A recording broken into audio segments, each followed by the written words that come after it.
আকাশের কি অবস্থা হয়েছে,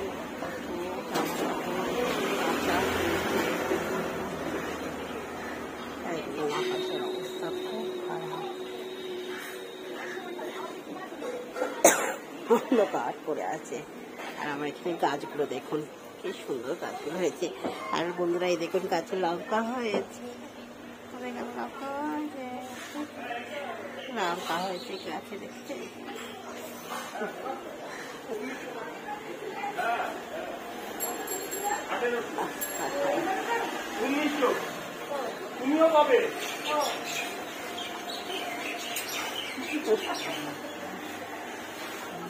সব অবস্থা খারাপ, আকাশ অন্ধকার করে গেছে, শোনা পড়ছে দেখুন।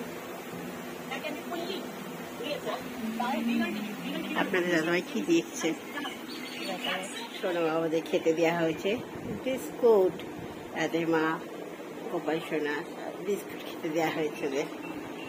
আর এই গণেশটা তো করছেই, আমি তো আপনাদের দেখাবই যে গণেশটা ছেলে বানাচ্ছে। কাজ টাজ করে রুটি আলু ভাজা, প্লেট নাও নি, রুটি আলু ভাজা খাচ্ছে। আর আমি যে এখনো কাঁচা, এই যে এখনো জড়ো করা রয়েছে, কি হবে জানি না। আর এখানে আমি মুসুর ডাল বসিয়েছি বন্ধুরা, মুসুর ডাল বসিয়েছি, রান্না করবো। ডাল চাপিয়েছি বন্ধুরা, আপনাদের সঙ্গে শেয়ার করেছি। আর করব হচ্ছে ঝিঙে পোস্ত, এই যে ঝিঙে নিয়ে নিয়েছি দেখুন, আর আলু নিয়ে নিয়েছি। চলুন ঝিঙে আলুগুলো কেটে নিই। এবার ঝিঙে পোস্তটা চাপিয়েছি, এমনি অনেক জল বেরোচ্ছে।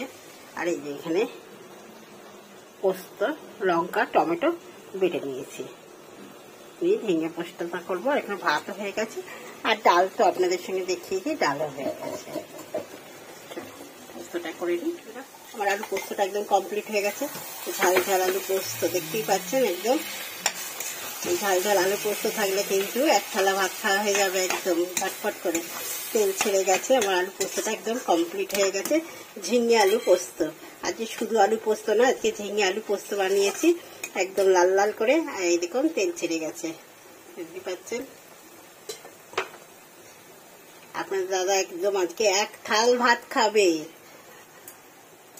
ঝাল ঝাল ঝিঙে পোস্ত দিয়ে।